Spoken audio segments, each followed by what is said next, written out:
I want to welcome everybody here. Thank you so much for joining us for Friday night's Autonomy Quest. We are very, very happy to have you. And I know I see many familiar faces here, so I want to thank everybody for showing up.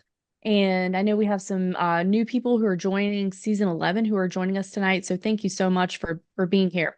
I do have a little bit in the way of announcements.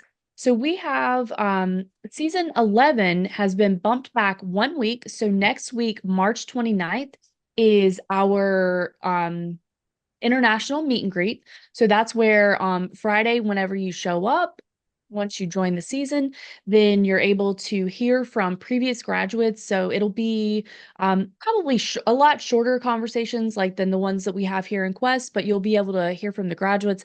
And then the following Sunday is whenever new students will have an opportunity to introduce themselves to us in the us here in the community. So just wanted to let everyone know that. So March 29th is the official kickoff of season 11. We do still have our early bird special right now. So if you haven't joined, please, keep that in mind. And I am going to drop a link. You can actually join, or excuse me, you can book a blueprint call with me. So that would be amazing. I would love to have a chat with you. And I'm going to drop my Calendly link in the chat. And then I think everyone knows, but just to do an overview that we're going to show a couple of videos from Jill in her time at Autonomy, and then we're going to have a conversation with her. Then we open it up to everyone to get your questions answered. So without further ado, one more quick thing. We do have gifts for you. So when you log in to your account, you're going to have gifts for the let me get my list here. The 19 essential skills for success, the Mindset 1 anti-fragile lecture, and then Autonomy Mindset 2. So all those things for free for you for joining here tonight. And like I said, I'm going to drop the link for my Calendly here as well. And we're going to get going. So without further ado, Jill, welcome. Hi, thank you for having me. Hello. Yeah, thank you so much for joining us. So we have a couple of videos and I'm going to go ahead and share those and then we're going to get into it, okay? All right, I don't know what's coming. We'll see. Surprise, surprise. Okay. And as everyone knows, sometimes I have tech issues. Please bear with me. I think I've got it settled, but sometimes I think and then something still sneaks up on me. So here we go. Okay, let me see. Okay, perfect. Oh, the surfer girl's not me. That was Leah.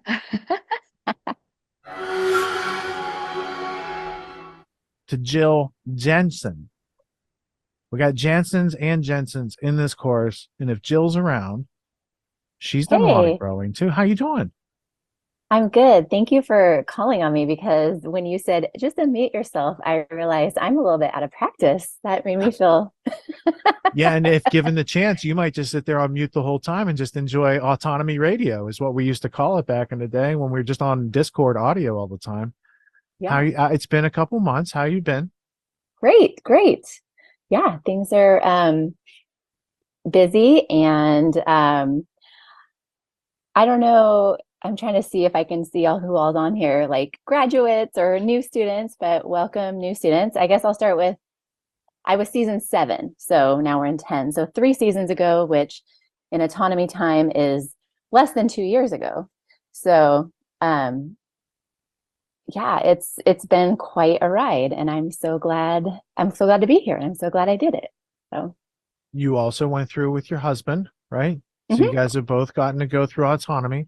What were you doing to earn money when you got into the course, and how have you expanded your skills, and what are your offerings now? Yeah. So I have been a stay-at-home mom for 20 years. I've homeschooled for 12 of those. Um, and when I started homeschooling, I ran into some friends who were like, hey, you should cater with us, kind of just being a server for catering events. So I've spent many years, I'm still trying to get out of it, but I have a hard time saying no. Um, so I was earning money on the side, working at the gym and doing catering events and things like that. And then COVID, of course, the mandates were coming through, and I I thought I was going to lose both of those streams of income. And so I had been listening to your stuff and following you for a while. there was an interview that you did with somebody I listened to that I was like, okay, that is for me. Because I've never thought of myself as being an entrepreneur or self-employed. I mean, it sounded kind of cool to be in a program that you were guiding, but other than that, I was like, but none of that other stuff is for me. And so then I started thinking, well, maybe I do need to figure something else out. And being an entrepreneur has always terrified me. But I think autonomy, you kind of watch that process really change my perspective on sales and entrepreneurship. So it's been a total 180 for both Scott and I. He, in the midst of all of this, was laid off, and he's got another corporate job, but that understanding that even if that comes and goes, like, we're trying to plan and have other options, and we know that there are other options. So, but for my part of it, I had boys in high school, and I really was lacking some high school homeschool courses, and I kind of had the idea that I was going to come into autonomy and create some courses, and that would be my offering. And I realized pretty quickly, when you started talking about copywriting, I've always been, a little bit of a writer, enjoyed writing. I was a history major, I've tons of writing in my life. And so I was like, I had never heard of copywriting. I didn't know that was a thing. And so I was my ears perked up, and I met with Deborah Staub. She was probably here tonight. I logged in late, sorry. But if Deborah was here, she had suggested to me that I enroll in Kara's course. And it was before I had graduated, and I hadn't heard of Kara's course, but I went ahead and enrolled, and she's amazing. So I'll just go ahead and start the plug right off the bat for Kara. Like, she's the one doing the coaching. So if that tells you anything, she's a great copywriter and she's a great coach. And so when you take that course, you get both, the best of both worlds. So she just really encouraged me. Copywriting is totally different than what I thought it was. And it was so funny because it's really sales and marketing. And that's when I started autonomy, I was like, I didn't want nothing to do with sales. Like, it's evil. So now that's actually what I do for a living, is sales in writing. So it's kind of funny. But so yeah, I took that course. That's what led me to, that's not the end of the road, and it never will be the end of the road. Like, there's always something to learn, and there's always mentors to seek out that can add other things. And so I realized if I wanted to make a career of it, that I needed to, pursue some of those other avenues where I could learn more. There's so many different aspects and so many niches, and what did I want to choose? So I have a couple of really great mentors in addition to Kara. And I've just been able to decide what I like to do, what my offerings are going to be, how to have boundaries, how to really be a pro. And it started in autonomy. And I see a lot of people in these courses that don't have some of the things that I have the benefit of having, like just the interviews. I would say the interviews are key, doing the exercises, and you don't have to do a lot of them if you don't have a lot of time. But that really helped me. Any of the courses, I think Hi, Autonomy Season 8. My name is Jill. I'm a Season 7 grad, and it's really, really hard to believe that 6 months ago I was in your shoes, because it's hard to look back and even remember what life was like, because so much has changed.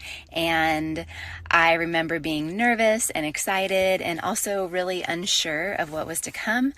I remember being intimidated because I knew that the type of people that Richard attracts and that autonomy attracts are high-level people, very intelligent, well-read, maybe with skills in areas that I don't know anything about: technology, law, homesteading. And I wasn't sure that I would fit in or have much to contribute. And I wasn't sure that I had goals worth pursuing. And obviously I'm here and I'm endorsing autonomy, so I was able to really work through that and find a safe place to work through questions and ideas and really find inspiration. I would not have made the changes in my life in 6 months that I have made if I had not been part of autonomy. So my advice to you is to jump in and take full advantage. Not everybody can do that. My husband and I were both in autonomy last season, and we both took different paths and got value out of it. So I'm not saying that there's one right way, but if 6 months from now or less, you want to be going, wow, I can't believe that it made a change, then taking action is your best course of action. And that means, unmuting during the Q&As and asking relevant questions about the material and how you can apply that material to your life to reach your goals, get questions answered. And then the most important part is scheduling the interviews and integration exercises throughout the week. That is how you get to know the community. That is how you practice this public speaking. It's how you practice making your offer and getting to know what it is that people need. Since joining Autonomy, I have started on a career path that I didn't even know existed 6 months ago, and that's copywriting, something that you guys are going to be hearing a lot about. And I'm not saying that I can't even call myself a professional yet, but I'm learning, and I'm so happy that I am. And you guys are going to hear a lot about copywriting, I think, throughout this course, or hear it mentioned. So maybe you'll be right there with me soon. But one thing I want to mention is that I was at a conference, and we were learning, the group I was with, we were learning how to talk to one another and listen and provide value. And it was just funny to me because I'm like, I just spent 12 weeks doing this in autonomy. And a lot of the people there were frustrated because they have never had an opportunity to just practice having a conversation like that without feeling like they're selling. You know, they try to pick up a conversation with somebody online like, hey, I see that you're in XYZ market and I would just love to have a conversation with somebody. And they don't get any takers because everybody assumes that they're being sold to or that there's an angle. And so the interview, the integration element of autonomy is invaluable in and of itself. And it can be really awkward. My first few interviews, probably my last few interviews too, were awkward, but worthwhile, and it does get easier. And like I said, you get to know people. So that's the biggest benefit. What else do I want to say about autonomy? I don't know. Just get in there, come to the Q&As, and I really, really hope that you get value out of this. I look forward to getting to know you guys, those who have introduced themselves on the forum. It's been amazing to hear some of your story. And as part of the Season 8 leadership, student leaders, I will be hosting a mastermind, and it's going to be an adventure. So hopefully I get to meet some of you there. And hi to everybody, to all the Autonomy alumni and students. I'm so sorry I can't be there tonight, but whenever I can throughout the season, I'm just looking forward to jumping into Autonomy again and figuring out how I can apply the principles to this next phase of my journey and trying to reach my goals. So have a great season, and I'll see you guys around. All right, and we are back. So I think we've established that I can talk, ramble. Yes, yes. Hopefully I can cut myself off from monologuing tonight, maybe. Well, I was listening, I was like, wow. I mean, it was a very good testimonial. Like I tried to do a testimonial for Kara, and I don't think it was great. So that was a very good testimonial and very comprehensive, but concise enough, in my opinion.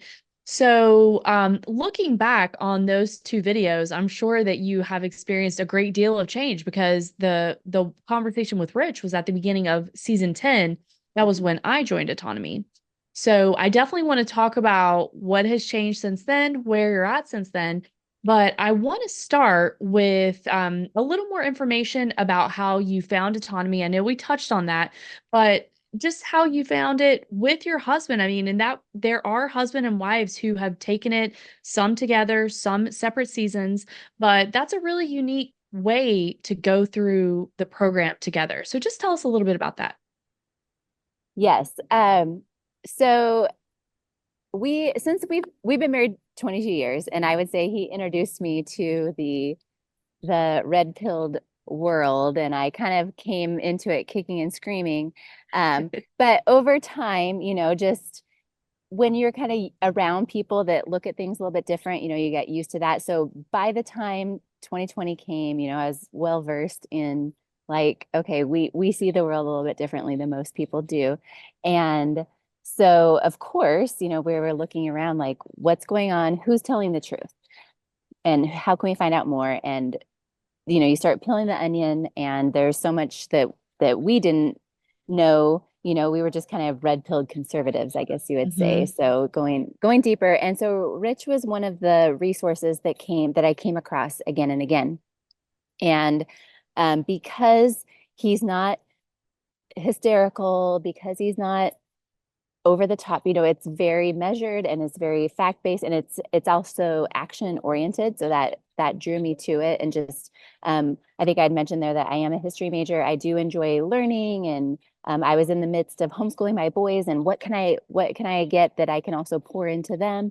And so in Grand Theft World, he mentions his students often. And so that was like, oh my gosh, how cool would it be to be one of Richard's students?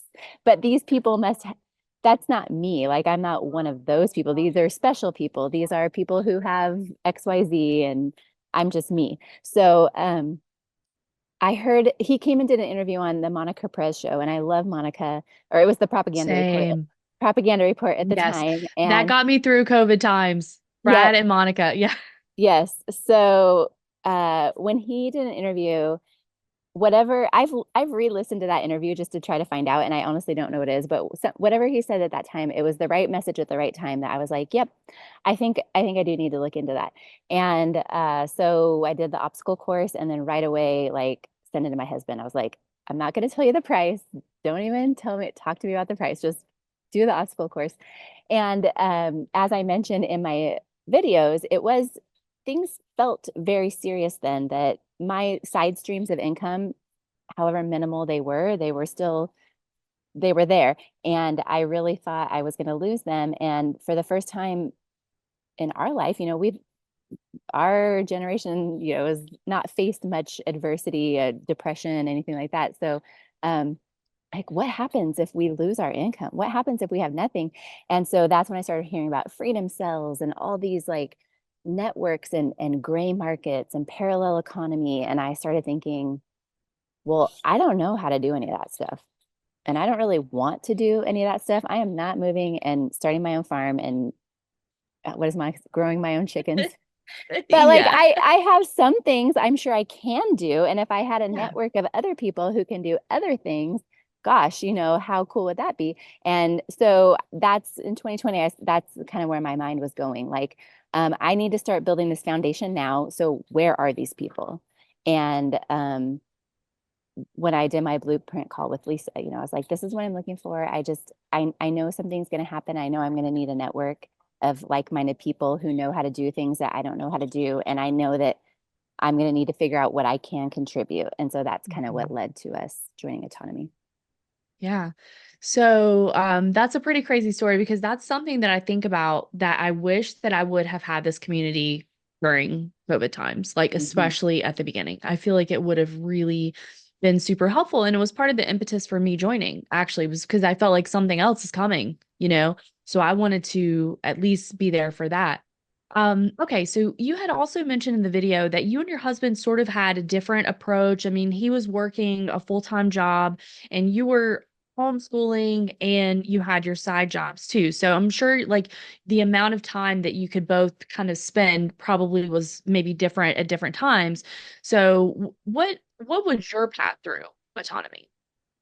Yeah, it was a really weird time, because I do live in Arizona, and we are homeschooling, and we are part of a huge group of people that, thankfully we just lived our lives, so that was nice. But at the same time, like, all our outside commitments were canceled. So I had all this time on my hands that I wouldn't normally have had. So yes, I had more time to schedule interviews, to listen to all the lectures, to really to dive in. Plus, I don't know if you can tell that I'm a little bit more extroverted, and my husband is not. So Mhm. he did a couple of the interviews and stuff, but that's not his jam. Although, as Richard would say, even the introverts the ones who do schedule the interviews, there's a huge benefit. So don't use that as an excuse not to do the things. But Yeah. so, and I think the key was I I latched onto something that I was like, oh, here I actually have an idea. Like I need to dive in and figure all this out because I think it's really leading somewhere. And not that Mm-hmm. Scott didn't think it was leading somewhere, but there wasn't that immediate need. Whereas me, I was Mm-hmm. like, oh, if I really dive in and figure this out, there's like something at the end of it for me. So Yeah. And was that copywriting? yeah, Mm-hmm. Yeah. it was. Okay.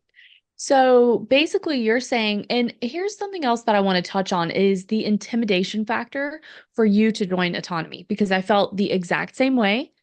And that was one of the big things that I think was holding me back was like, well, but what if I'm not good enough? What if I can't do it? What if, So talk to us a little bit about your what ifs and some things that you could have used as an excuse not to join.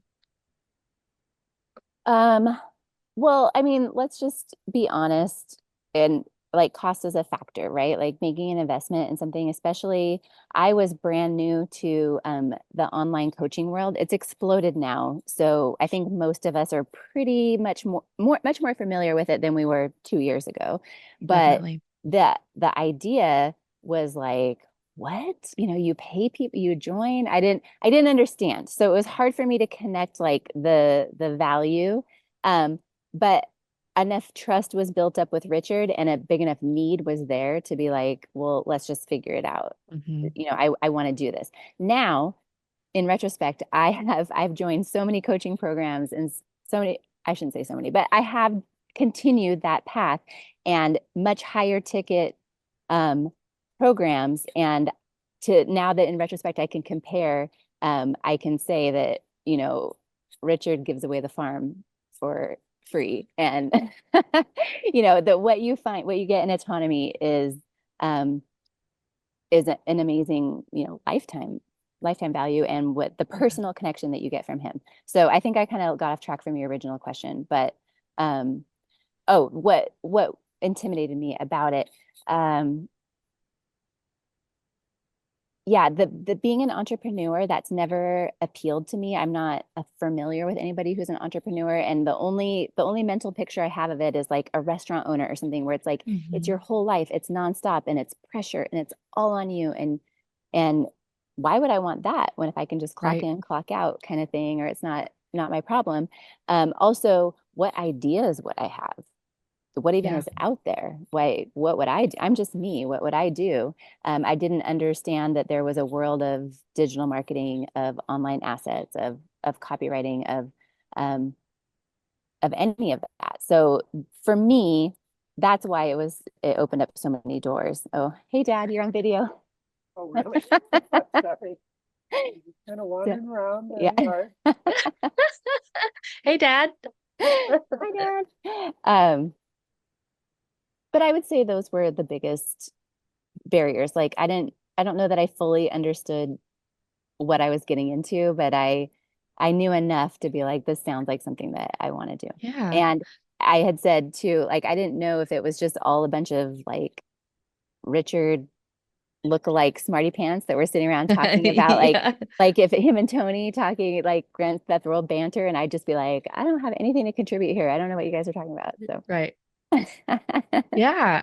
So, and then you said that you were, once you got in, you decided to just dive right in and make a commitment to the course. mhm. So, and I know I definitely want to touch on copywriting. That's really a cornerstone of your journey. But before then, what did you find? I mean, when you got in, what was it what you expected? Was it surprising? And if so, what was surprising about it? Yeah, I think when we joined, it was actually partially through season 6, but I was like, no, I want to start fresh, like with my own season, the kickoff. So we didn't jump in during that time. We waited till season 7 started, and but I listened in. I think I had access to some replays, so I watched some replays, and before I joined my first Q&A and first lecture, I kind of did have an idea of how it went. And actually, I don't know if this is wholly relevant to your question, but one thing that impressed me at the time and continues to impress me about Richard is it almost seems like the more nervous you are, or the harder it is for you to speak up, the gentler he is with you, or the more accommodating or the more gracious he is with you. So that's actually not a negative if you feel intimidated, or if you're stumbling over your words, if you can't get your thought out, if you freeze up on camera, that's actually not a bad thing. I think that that's when Richard's compassion probably really kicks in, and he really graciously guides you through that and then answers your questions. So it serves multiple purposes of encouraging you to speak up, encouraging you to overcome your fears and your inhibitions, and then also getting an answer to your question. Yeah, and I would say in confidence building, right? Because then you speak up and nothing terrible happens. This is something that Rich talks to us all the time. He's like, "Well, was anybody mean to you? Did anybody bully you? Did something terrible happen?" And it's like, "No, of course not. Like, I'm okay. Yep, It's okay here. We're in a really supportive place." absolutely. And I remember talking about this in my graduation interview, because students know that integrity is a big deal and no masters, no slaves. And it's like, we're all human, right? We've all been in the hierarchy. Like, usually there's, oh, did you hear so and so? Or like, can you believe that stupid question? And I am guilty. I was just recently in a Facebook group for a program, and I was texting my friend. I was like, oh my gosh, I cannot handle these people's stupid freaking questions. Like, who are these people? And so I'm human. Like, I think that, but We all are. I can honestly say that I did not have that experience in autonomy. Like, were stupid questions asked? Probably, sure, yeah. But like, that's not where our headspace was at, was to immediately jump into judgment. It was like, oh, they were brave enough to unmute, right? And I have worked with the autonomy leadership. I have seen behind the scenes, and I know that even then, from my experience, it's not like, oh, can you believe so and so, or can you believe they Right. asked that, or oh, them again. So it's not that at all. And that truly is unique, because as we said, we all know that human nature is to not be like that. And Right. so finding a place where it's not a safe space, that's like a It's a safe space, but not in the woke term. exactly. Thank you. Yeah, it literally is there to provide support to people on all levels, whether that you're functioning already coming in at a really high level and you have some like some serious business to discuss with Rich and like get some really good ideas, or whether you're like like where you were and you're kind of on this self-discovery journey, like what is there for me that I can really start focusing on, and I may be able to really create something for myself. And you did that, which is really amazing. It's just so cool because I love these stories, because you see people, and I know where I was. And then we have these conversations, and you were there too in your own way. And then to see what you're doing now and how you made the commitment, you know? And it's like this combination of, as Rich says, or as we say in the community, like showing up for yourself and really trying to learn what you can learn, network, and have really amazing conversations, become friends with these people, and then pursue something that you're interested in and really find out, like, oh, I'm really good at that. That's really cool. So speaking of things that you're really good at, why don't you talk to us about copywriting and how that kind of got on your radar, and just a little bit about that journey. I know we heard a blip, but let's do some deep dive. Yeah. I was just reflecting on that actually today, and like, oh, maybe I'm not good at it. Maybe I should give up. Not give up. I'm being dramatic, but that's part of the journey, is like, do you ever feel like you have it figured out? Not Right. really. And that's always how we get better. But It's something different than what I initially thought I was getting into, but that's okay because I had the support of everything else going on with autonomy. So I think I'd mentioned in that video that I'm comfortable writing. I've done a lot of writing in my life. I didn't know that copywriting was a path. And so in my head, I just was like, oh, that sounds like something I could do, no problem. And well, you know, famous last words. Kara's copywriting program is great. And then um, autonomy students get a discount, and then there's an option where she will coach you through it, like give you that live feedback, which is invaluable. And what I got out of that course versus what most copywriting courses and memberships go for, I mean, it's an absolute wonderful deal. And so through her training and through her taking me through the steps, I started to understand, oh, that what it really is, it's not writing. Like if people notice my writing, that's actually a bad thing. I needed to display the product, not like, oh, that was a great sentence or whatever. So it's the opposite of what an English major or a journalism major would think, writing is. So, but I also had this huge aversion to sales. And I honestly, going into autonomy, did not know that sales was going to be a component of the course.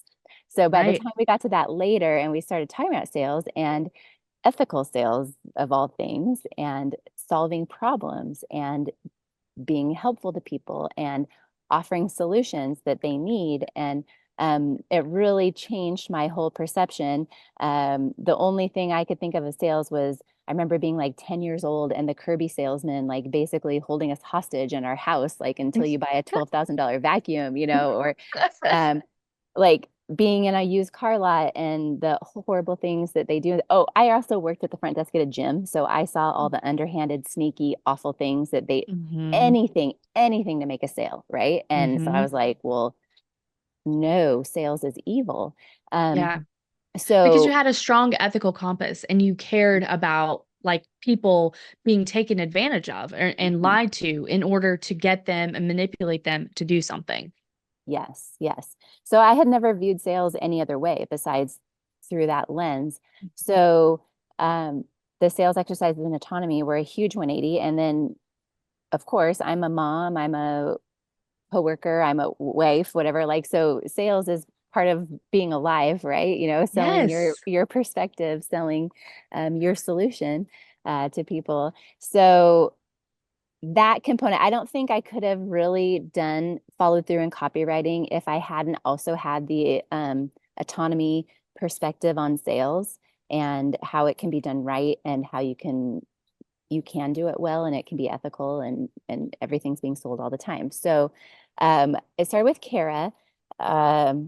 I realized pretty early on, like, I hope that nobody comes into this thinking that like for a $5,000 course is going to give you everything that you'll ever need for the rest of your life. Like that's just Sure. not realistic, right? And the fact that we even have lifetime membership is way more than you would even get from a $10,000 course. Ask me how I know. So, Yeah.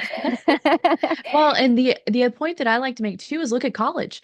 People spend mhm, 20, 30, 40, 50, 60, hundreds of thousands of dollars on that, the magic paper, as we sometimes call it, and there's no lifetime membership there. If you want another class, you're paying for it. And you're yeah, not getting yeah, the skills to be an entrepreneur or to even be introduced to these in that context. yep. And I mean, I know talking about price and numbers is a little like tacky or cheesy, but just so people, if you don't know, and I'm not complaining, the course that I did, um, I don't know if I would do it again, but I'm taking what I can, taking what I need from it, and it did give me some great, great foundational skills, and it helped me in a lot of ways. If I had been a little bit more aware, if I had shopped around a little bit more, maybe I would have made a different choice, but I didn't. So I did enter a really, really high ticket copywriting mentorship program. But even with that, that was double the price of autonomy. After your year, less than a year, it's $200 a month to continue to be part of that group. Yeah. So, and you do not get access to the main guy. Like you maybe get to talk to him once in a while. He cuts his meetings off at 30 minutes. If there's no time for you, there's no time for you. And usually you're talking to his employees. So, of course, it's double the price, 1 year, no access to the main guy. So just to put Mhm. that in perspective, like the way that Richard is so generous with his time is still, makes me in awe. So, Yeah, and that's an amazing point. And I do want to let people know that specifically, that is on our Friday night lectures. There's a Q&A where you get to be face to face with Rich and hear everyone else's interactions with him. And then on Sunday, we have the whole thing is a Q&A with Rich. And the points that you're making are absolutely amazing. And even something that I didn't really think about because I hadn't taken a class, in a similar context to this. So that's a great point that you really do have a lot of access. And that doesn't even count the sales training that you were talking about. mhm, mhm. Or if And you apologize, I go just ahead. want to say Yeah, one more no, go thing ahead. too. On Thursday, the Pro Media course too. Then you have access to Richard and Leah as your teachers for that. Mhm. Right. So there's a lot included. And I think where I was going with that was it's very broad. Like I took the copywriting path, but you could talk to so many other people in the course that took a different path. And is it going to teach you everything you need to know about copywriting? No. Is it going to teach you everything you want about affiliate marketing or video editing or whatever? No. Like this isn't the brass tacks of like this is how you do that specific thing. There are still resources, Kara and Agnieszka, that host the copywriting meeting once a month. Clinic. There's, Mhm. like you said, the pro media. There's still ways to learn and like to plug into the autonomy community and find a mentor and learn. But for me, I knew like if I was going to go after some high level clients and like go where I wanted to go, then I needed to get into the groups. I need to join this mastermind. I need to be part of this training program. It's all nodes in the network. It's all networking. And I knew that I had to continue to invest in those programs, in those groups of people. And it has paid off huge. And what I mentioned in one of the videos that started was something that's missing no matter how much money you pay, no matter what type of group you're on, no matter how good it is, the interviews and the integration exercises, I don't know of another place that that's available. And that no pressure interview practice, as Mhm. what does Rich call it, practicing for life's biggest moments. But I went to ClickFunnels to the Funnel Hacking Live 2 years ago with the group from my other copywriting mentorship. Um, the the mentor took a group of us there. We had a meeting just with us, and we broke up into one-on-one. And they gave us like an interview exercise. They said, okay, because you guys are going to go out and be meeting people who need copywriters. And so this is how you have a conversation with them. This is how you show them your value. You can't just go up and be like, hey, I'm a copywriter. Do you need a copywriter? Hire me. Like it was basically following an integration exercise, like find out what they Mhm. need, find out about them. Is it a match? And so as we were breaking out and practicing these things, everybody was freaking out. Like, I've never had a conversation like this before. I don't even know where to start. I'm so uncomfortable. And a few people had mentioned, I've tried to do this. I've tried to reach out to somebody online. I've tried to DM somebody and say, hey, can we just talk? And nobody's really open to that because we're all very jaded about, oh, you're just trying to sell me something, or no, I'm not going Mhm. to give you my time for free, or no, I'm not helping you. So the integration exercises where you get to have those conversations and mess up and it doesn't even matter. And the more you practice, I actually didn't even do a ton of them. I did enough that I felt like I Mhm. got what I needed and I was comfortable with it. But even one a week, I probably didn't even do one a week, but was sufficient for me to feel like, oh, I get it now. Yeah, I've got this. Like, I feel comfortable having a conversation where I'm presenting myself in a really professional way, asking the questions, listening when I need to listen. And then, as you said,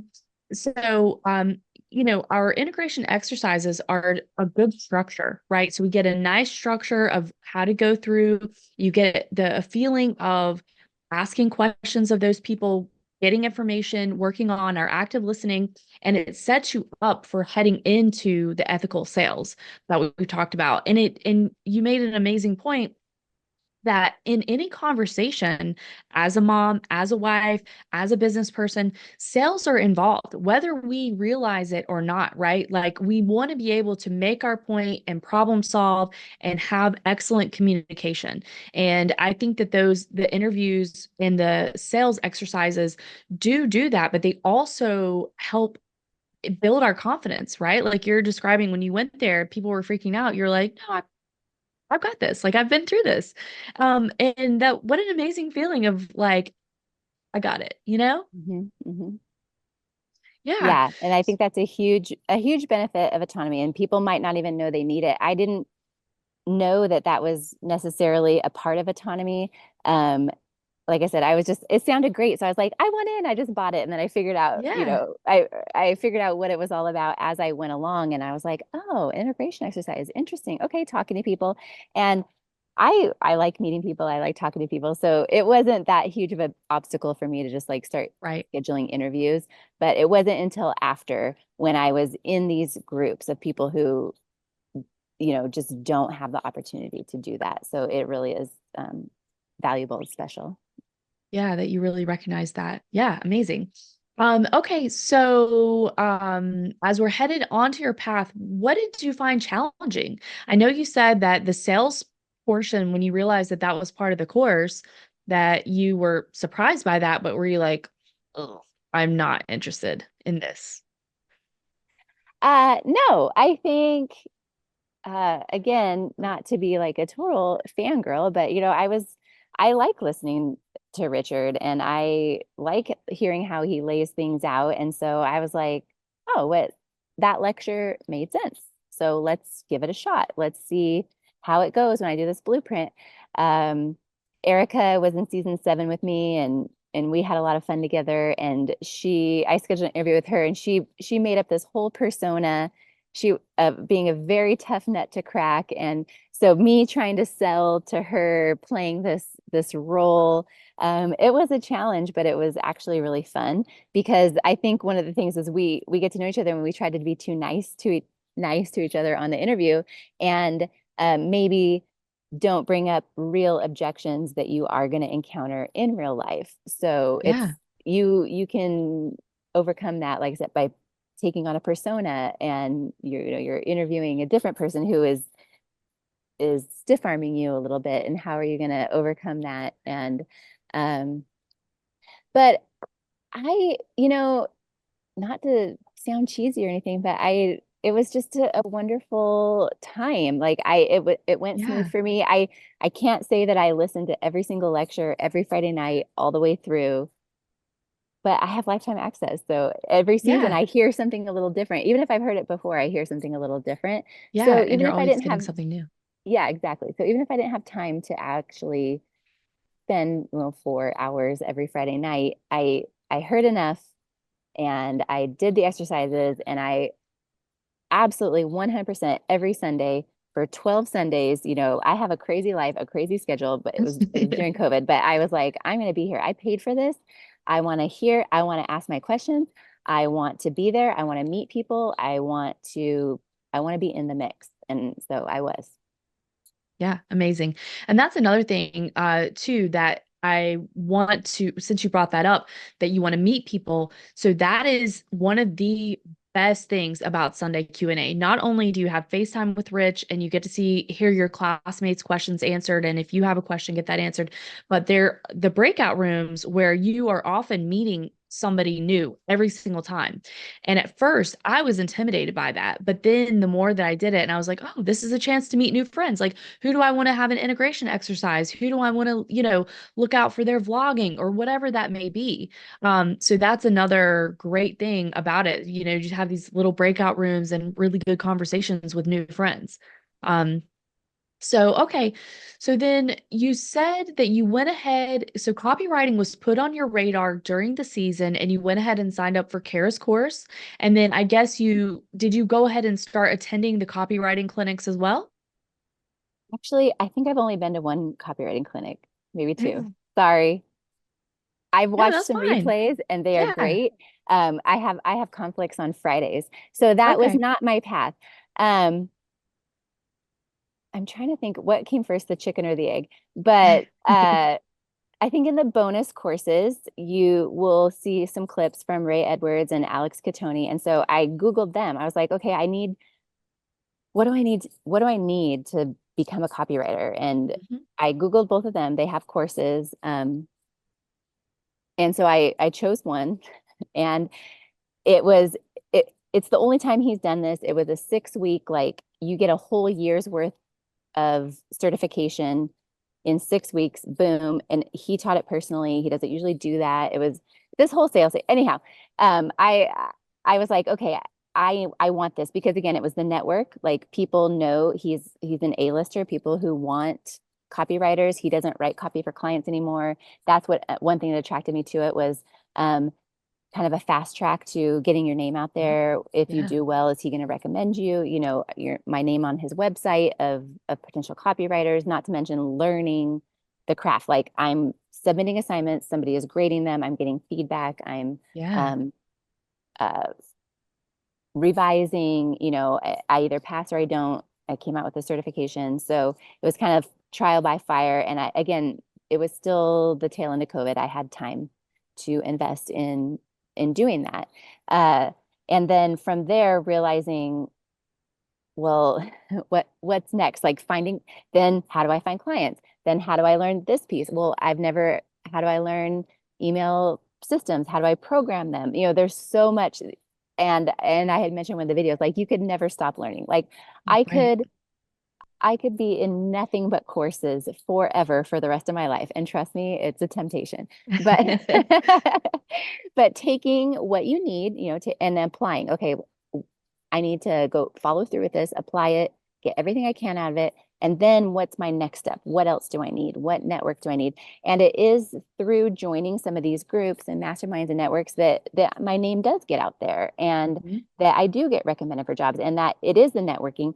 And, you know, Loom is a huge part, video. There's a whole bunch of things that I need to interact with people that I actually use during autonomy. During season 8, I was doing the weekly vlog. And so I learned how to use Loom. I learned how to like be on the camera, even if I didn't want to be, you know, screen record stuff. Um, Communication, you know, all those things that I practiced in autonomy and I needed later on.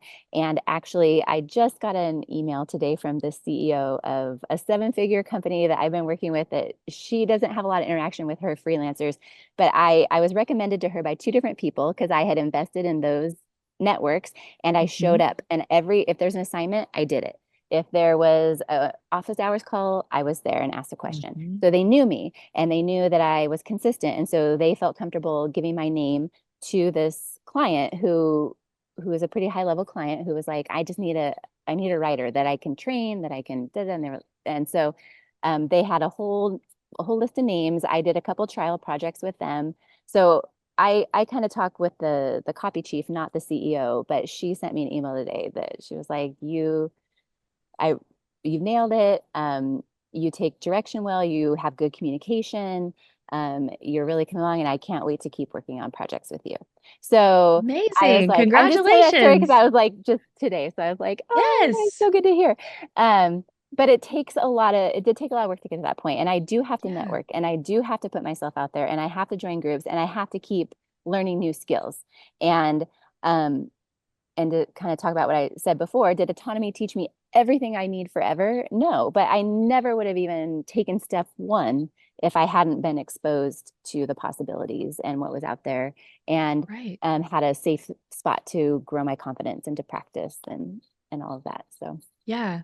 And I like the way that you said that, right? Like you're not just going to get become an expert, but what you are going to do is gain a lot of skills and a lot of interactions, start your networking, and you're going to be exposed to, I like to look at it as like like an appetizer course, right?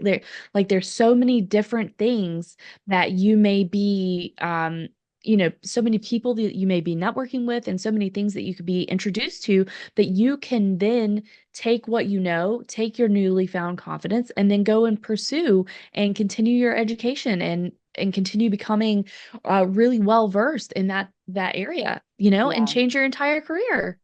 and it's hard. Like in those situations, I had to unmute and I had to put myself out there, and maybe being somebody with less experience or asking a stupid question or whatever. So guess what? I just spent a year, well, 12 weeks plus I kind of jumped into some seasons unmuting in autonomy and asking stupid questions. So I was used to it.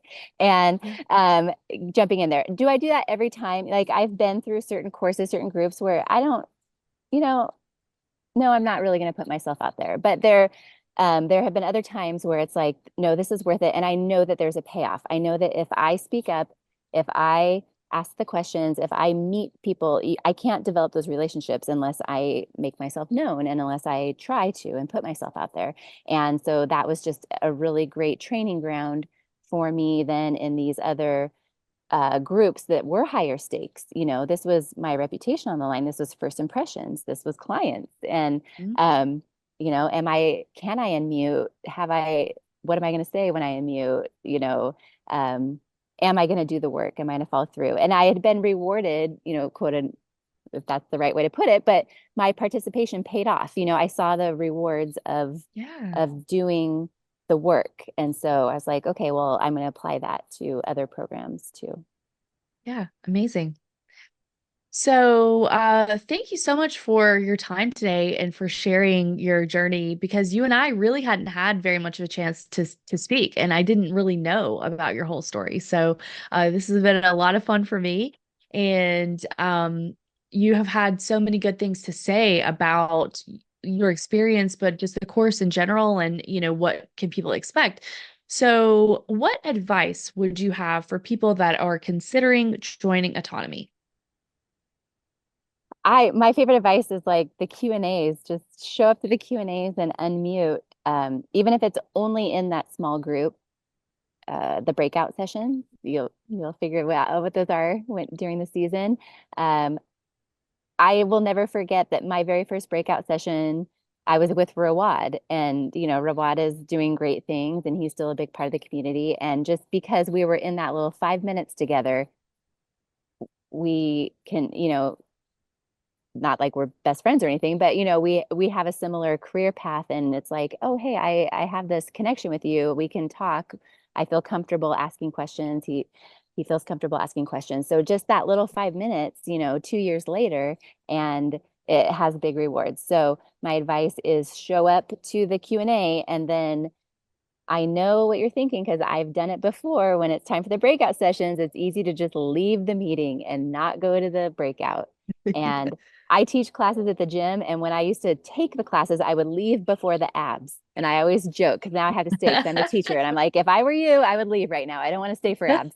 So, like, if I was a student, don't leave for the breakout, stay, join the breakout, get to know the people in the breakout. If you have a chance to join any of the other clubs or groups going on, do that.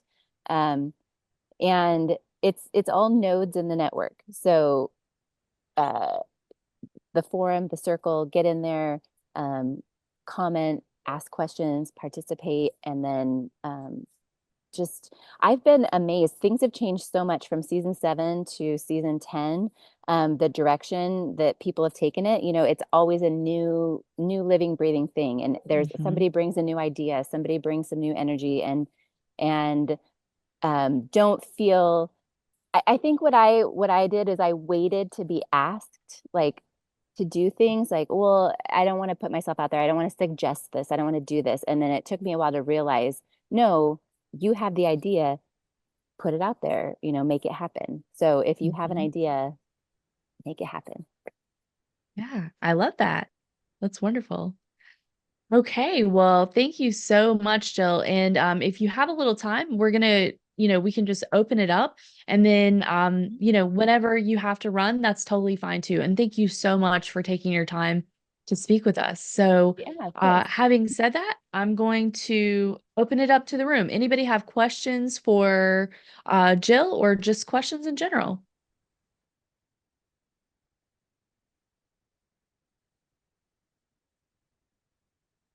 I already talked too much. You talk the perfect amount. Hey guys, I have two questions if you don't mind. Yeah. Sure. Hey, Peter. Hey, how's it going, Ashley? So I'll I'll ask both, and then you can kind of choose which one you want to answer first. So the first question I have is, you mentioned back like way in the beginning when you were talking that you know, before you even joined Autonomy, when the whole COVID scam was going on, um, that, freedom cells or whatever was popping up, and you weren't interested in that type of kind of building your own life. So I was just a little interested in like what type of life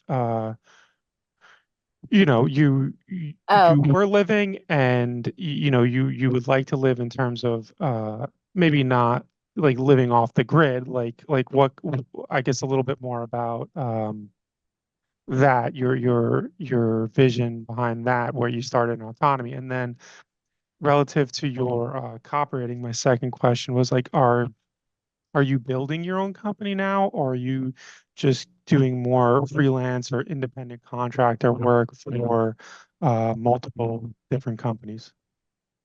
yes. Okay. So I always joke that I'm so glad I was born in this century. I grew up, my parents used to read little house books to me, and I read all the little house books to my kids. And I've always been so thankful that I have a dishwasher and a washing machine, and I never have to churn butter.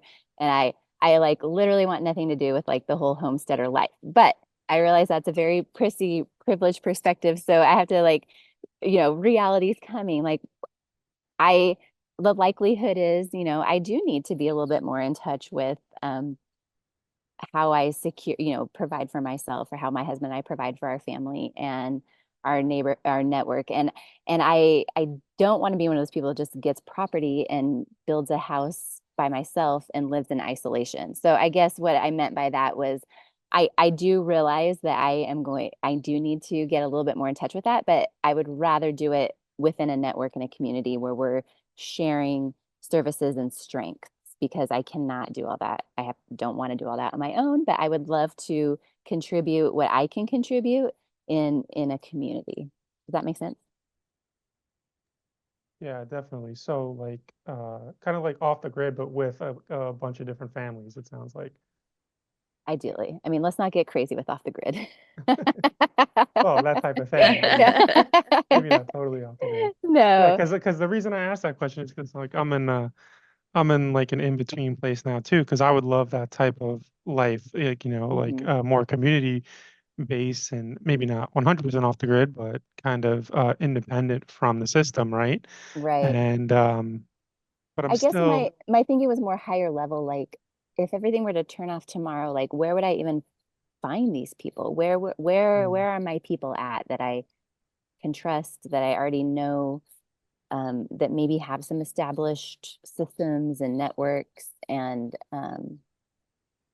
maybe not the nitty gritty. I don't have the day to day worked out, but just like where are these people at and how would I find them? And I better start finding them now. More was kind of my thought. I'm not saying I have that figured out perfectly. I probably should be preparing a lot more than I am, but right. baby steps.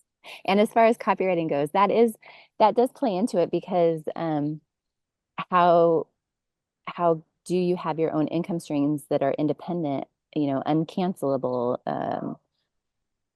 So yes, I am freelance, and I find clients myself through a variety of means. Networking is one of them, joining certain groups, certain networking groups, just word of mouth. I'm not great at social media, but I do want to continue to grow, having my own email list, having my own offer that I'm in charge of. So that's kind of the next step in my journey. And I'm thankful, like my husband and I, um, thankfully, I don't have to be the sole breadwinner, so I can figure this out as I go, which, not everybody's in that situation. So I have like maybe a little bit more leeway to spend time figuring it out.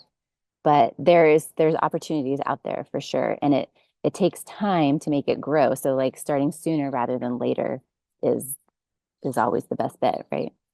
Yeah, but Jill, how many kids are you homeschooling? Like you have a full-time job, really, like, and you're doing this, you know? Thank you, Leah. That's true. I do things.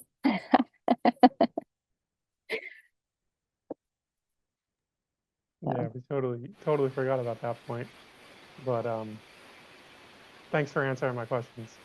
Yeah, I hope that was Yeah, a satisfying it sounds answer. like you're doing your freelance thing while also maybe potentially building your own company going into the future at some point.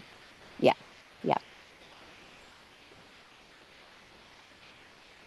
Awesome. Thank you. Thank you. I have a Kelly, you're on. question. Yeah, go ahead. Hey, and we can hear me for once. Hey, Kelly. Yes, we can hear you. I've had some technical issues. Anyway, so Jill, I'm sorry, I came a little late today. I'm moving. I'm in the middle of, I had movers here all day. So I missed the beginning of all your content. But I was interested in knowing if there's a niche in the copywriting that you're doing, or a specific area that you felt like you had experience before you went to that, or did you kind of just move into it, organically?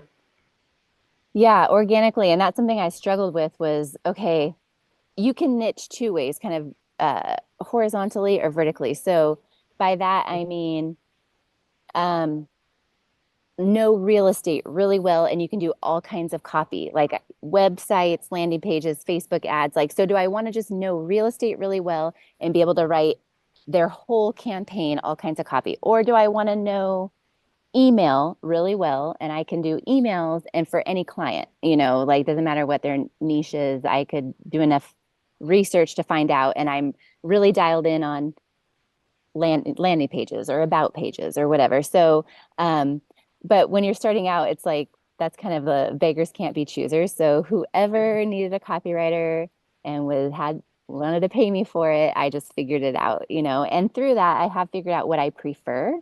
And it just so happens that my husband and I were part of a real estate networking group, and one person that was running it was starting her own marketing agency. And I introduced myself and I said, well, I'm a copywriter, and she was like, oh my gosh, I hate writing copy. I've been looking for somebody that I know. And so she hired me, and we did a bunch of real estate projects together. So then I was like, well, maybe I do want to do the real estate niche. And but then the life of an entrepreneur, right? That fizzled out. And then I got recommended to a dating site. And I was like, oh, I do not like writing for the dating niche. But so now I'm like writing for a completely different niche. When I was freelancing for a agency, you just kind of take whatever's assigned to you. That was kind of cool because it was different types of clients and different types of copy. So I would say I'm still in that in-between phase where it's like, if somebody wants to hire me, I'll take it. And hopefully I will specialize enough to be like, nope, this is the type, this is what I do. This is the market that I serve, and I only do landing pages, or I only do email or something, but we'll see. Okay. Awesome. Thanks for that. Appreciate it. That was a great question, Kelly. I never thought to answer that, and that was very edifying, Jill. I really didn't think about it in that way, but I can see there could be a huge back and forth on where do you focus, but maybe, as you said, like the more you do it, the more you figure out what you really like to do and where you really excel and where your network and all that good stuff. So great question. One more. One Yeah. more. While I'm at it, I might as well get some time in here. So have you been asked, since you're doing writing, about reading or editing, right? Like, and let me tell you why I'm asking this, right? You're gonna laugh. I mean, I read a lot of financial um, people like George Gammon, like Robert Kiyosaki, all of these big time financial writers, Bill Bonner, right?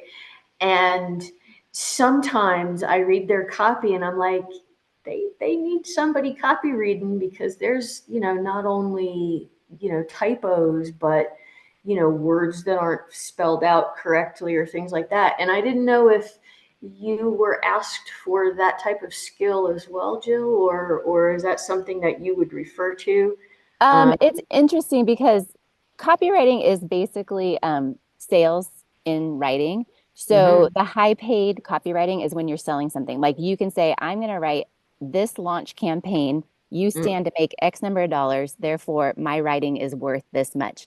If you're editing something, how do you put a number on that, right? Like they don't Yeah. really care. People are going to buy it or I not know. buy it. Like honestly, having typos and a weird word here and there does not truly impact sales. Like I would say if it's not in the literary world, if and speed is of the essence, that's what I'm learning. Like if they have an idea and they have an offer, they're going to put it out there. And is it written perfectly? No, but who cares? Like, are people going to buy it? Yes. Interesting. So there's not a high value on like precise literary, like this is not getting framed anywhere. It's not getting, it's not going into the annals of time. It's just presenting their offer, right? And so where the money is the sales, the persuasion, the knowing your market, the split test, hitting the right notes and not spelling everything right. So I mean, that's not saying you shouldn't do it. And that is a reason that my clients like working with me is that if I were to turn in drafts that were just like riddled with errors and whatnot, like they wouldn't want to work with me. That's not professional. But the typo here and there, believe it or not, like I don't know if you had heard this part before, but if anybody were to stand back and be like, oh, that was a beautiful sentence, or oh, that was written so beautiful, I actually haven't done my job. It should be a window for them to see the product, not see the writing. So you don't want it to be like this amazing writing that this like, oh, that's interesting. yeah. That's So totally it's sales. They want to see the offer. You don't want to pay attention to the writing. Thank you. That's a different perspective. I mean, I totally wouldn't have thought of it that way, in thinking about copywriting. It's like it's the writing, but it's really not. It's the offer. That was the hard part for me, is coming into it as a writer and as a person that's like, wrap your knuckles if there's a mistake, and it has to be structured this way. And actually, when you're speaking to the common person and you're trying to sell something, you don't do it that way. want to make it like that. Right. Awesome. Thank you for that. Yeah. Appreciate it. I'm not saying that I am like excelling at that, but that was a huge hurdle for me in copywriting as a writer. Yeah, and I wouldn't have thought of it that way. I mean, I'm not a writer per se, but I would have thought exactly the opposite. So I appreciate the view and the learning on that. And in full disclosure, like there's, some of the emails that you get from Autonomy, I have written, a small percentage of them, but, there's ones that go out and it's like, oh, there was an error. And it's like, oh, well, okay, well, then we're sending another email tomorrow and we're sending another email tomorrow and move on. So yeah, it lets the pressure off a little bit of that. But I agree with you. If it's something that's too riddled with errors, then you do lose a little bit of credibility and trust. So I think there's a fine line there. Yeah, I mean, from my perspective, I'm like, dude, you're a rich man. Don't you pay your people to do this properly? Right. I mean, so, and it could be one thing I'm learning is a lot of promotions and stuff, like it's a tight deadline. Like the creative person behind it is like, I have this idea and we need to get it out. Like there's no time. Like, so you have to build it, you have to put it in the website, you get it, and it's like, just get it done. Like I have this idea, there's this deadline, get it out there. And there's not like a month to go over everything with a fine tooth comb. You're not revising it multiple times is what you're saying. Yeah. Yeah, that makes sense. That makes sense. They actually like Sabri Subi, they teach you like to put errors into it because it gets people's attention. Like literally that's a tactic. Interesting. Sometimes, yeah. Oh, it drives me so much. So thank you guys. Yeah. Thanks, Kelly. It's great to hear your voice. Thank you, ma'am. All right. Any other questions for Jill or, specifically her journey and what she does or autonomy in general?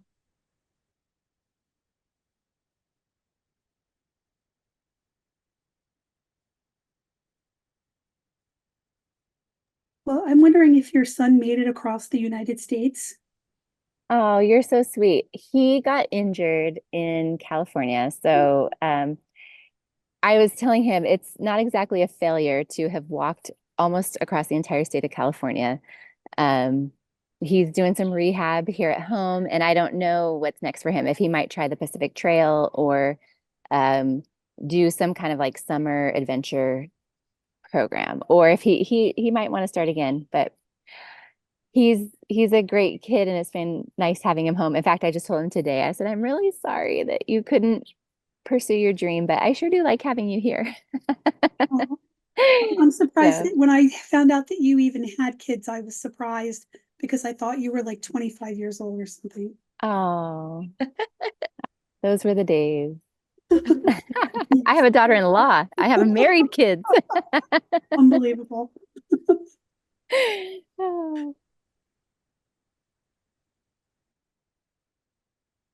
Well, I'm around. Oh, go ahead, Peter. Sorry.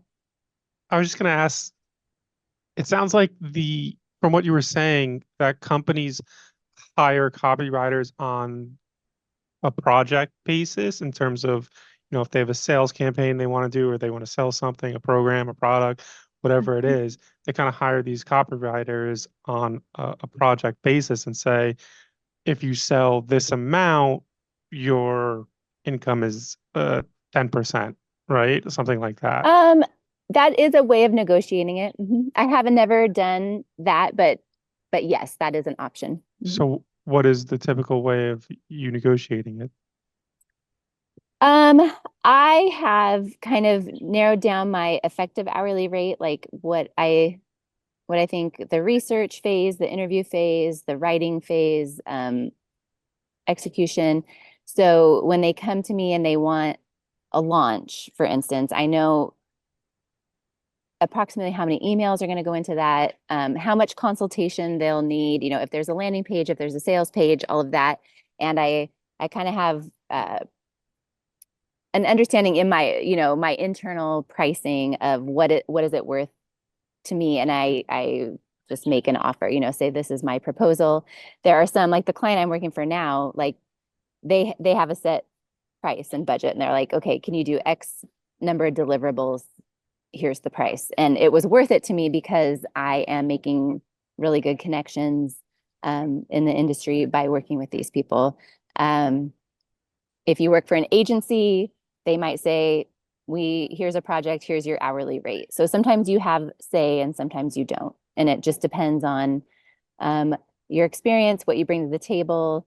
And that's another reason that I have decided to work with clients that actually have a marketing budget and have a proven offer and have the money to spend, because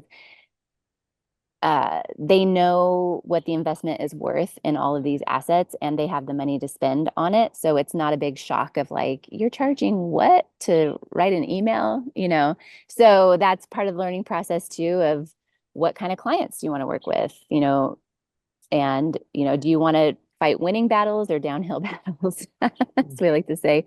So, but everybody's different. I mean, there's a place for everybody. You can go on Upwork or Fiverr and just bid for jobs. And a lot of times for the first year or so, you just have to take what you can get. Like building a reputation and getting experience is worth more than like charging top dollar sometimes. Right.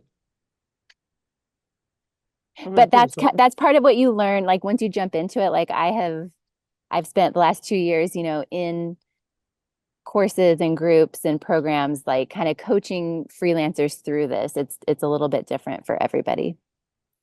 Okay, so it sounds like you could go either way, do an hourly or structured fee Yeah. or like Hourly's a hard because it's percentage. like, oh, well, I was in the shower and I had this great idea and I stopped and I wrote down a note, or I've been this project is on my mind nonstop, or it's something I can do really quickly, but it's something that is then one email that's going to make them a lot of money. So just because I could write it in 10 minutes, does that mean it's not worth X number of dollars? So hourly is kind of a hard way of looking at things, but it's, depending on the client and what, some, like I said, there's so many variables that go into it. So hourly is not always a bad thing, but it doesn't always have to be like that. Okay, so you do it more based on like a total fee then. You just give them one total fee up front and that's it. Yes, that's my preferred. I just do a project fee and clearly outline like these are the deliverables. This is the scope of work. We sign an agreement of work.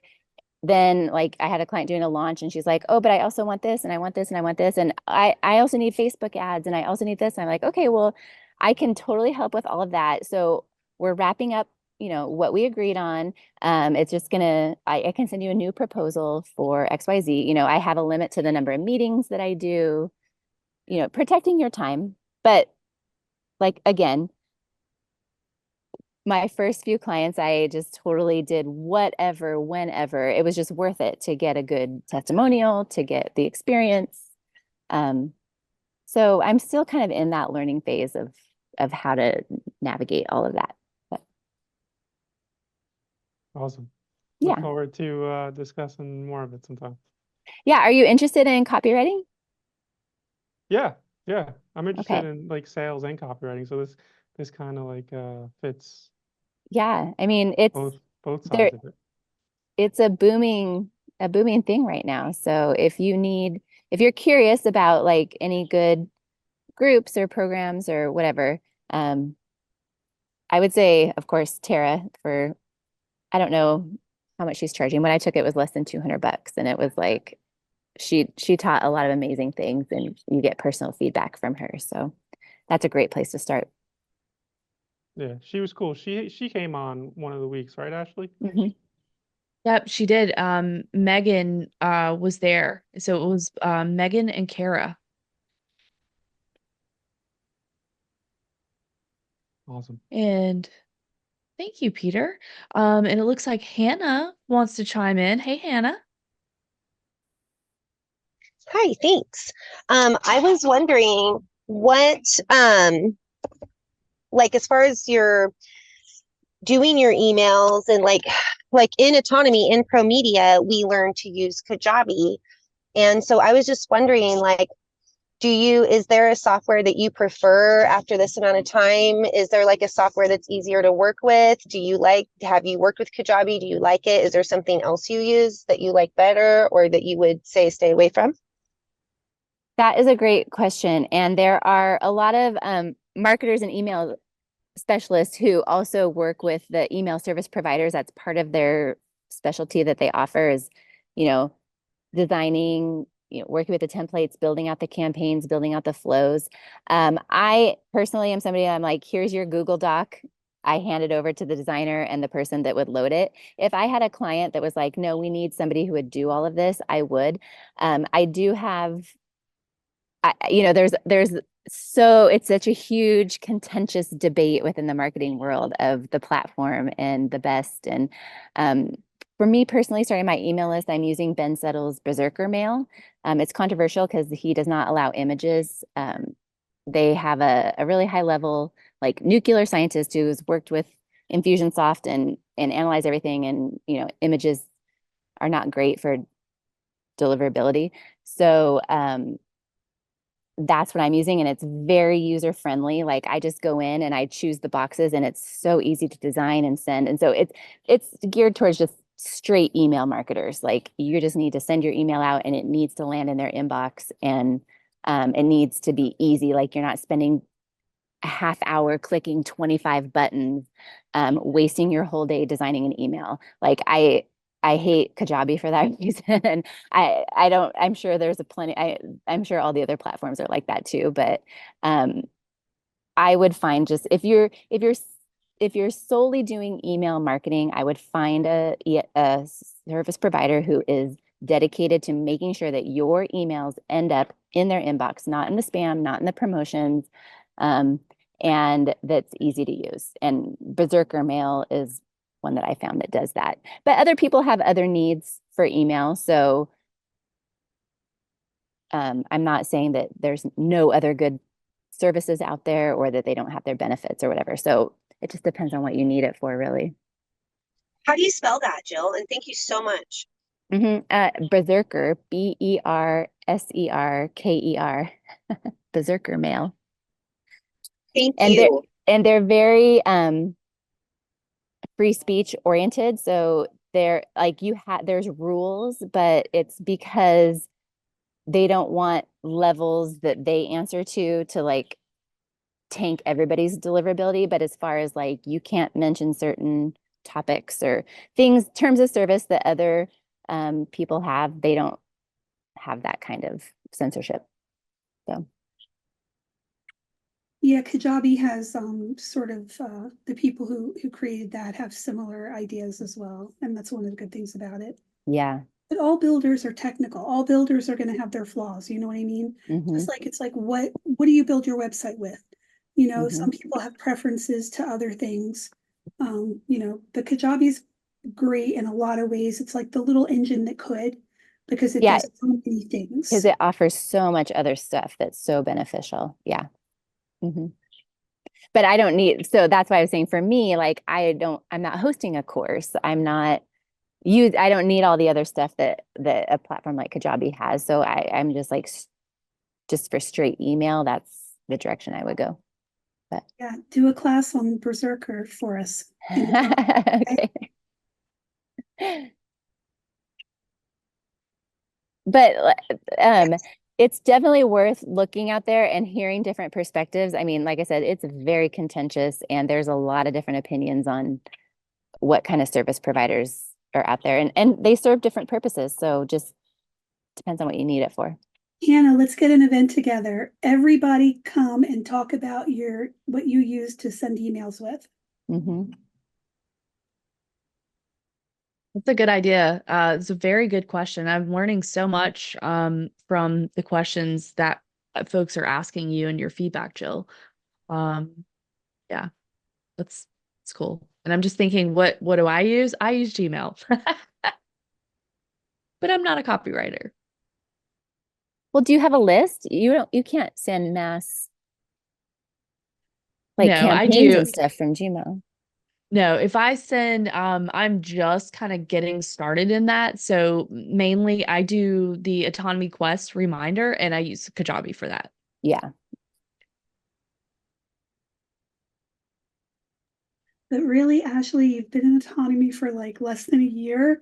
In about a year, 2 years, you're going to be like skills everywhere. It'll be crazy.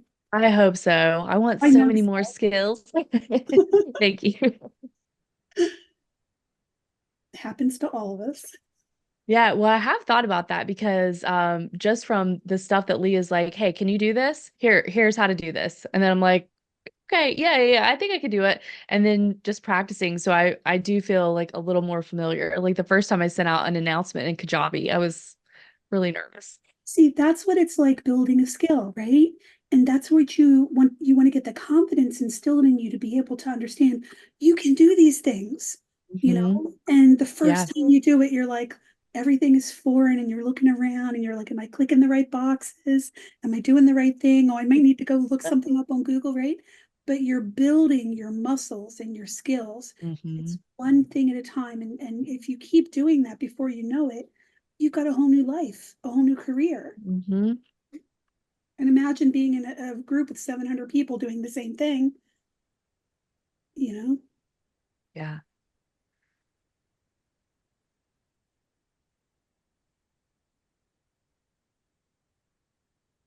Well, the dinner bell is ringing over here, but I don't want to cut anybody off if you have a question. So if anybody has anything to say,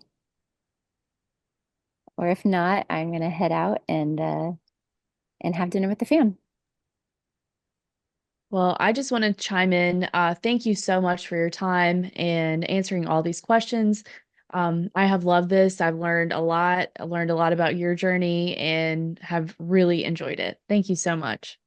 Thank you. Anytime. I love being part of this community and I love encouraging other people. And it's always fascinating to me to see all the different directions that people take and the connections that we make. And so welcome season 11. It's going to be awesome. Thank you so much, Jill. You're Thanks, welcome. Jill. Bye, guys. See you Bye-bye. later. Thanks, Jill. Bye.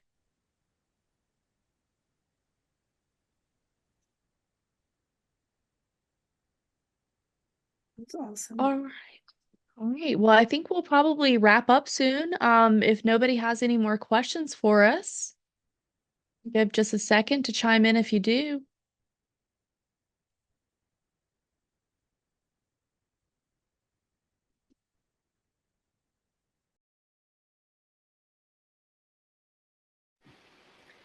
Quick question, Ash.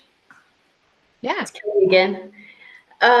Did we get our first meeting for season 11? Did that get moved to next week versus later tonight? It Yes, did, right? yes. Yeah, we moved it out. They moved it out, so it's going to be next Friday, Okay. March 29th. That is our international meet and greet. So that's where some of the other graduates are going to be coming in, speaking with Rich. And then the following Sunday is where the students come and introduce themselves to the community. Okay. I missed everything today, so I was like, am I supposed to stay here or what are we doing tonight? So That's a great question. Yes. Yep. okay. We will see you for that next Friday. Awesome. Thank you. Yeah, it's so great to see you. Thanks. Appreciate it. Oh yes, and we do have a little enrollment info here. So let me get to my okay. So everyone here obviously has done Autonomy Quest, so join Quest to help make an informed decision. And several of you have been here many times, and that's amazing. So feel free to keep coming back for that. You have your blueprint for success strategy call, and I have dropped my link. I'll drop that again so you can book your blueprint call with me. Then once we have that conversation, then you get your offer to join Autonomy. And then you join Autonomy, get connected with the community, and get your apps settled, all of that good stuff, and then get ready for season 11. And our lectures start on April the 5th. So yeah, so good times. I'm excited. And Kelly has already joined us, so I'm looking forward to chatting with you more. I'm so happy we got to hear from you tonight and got your tech issues cleared up.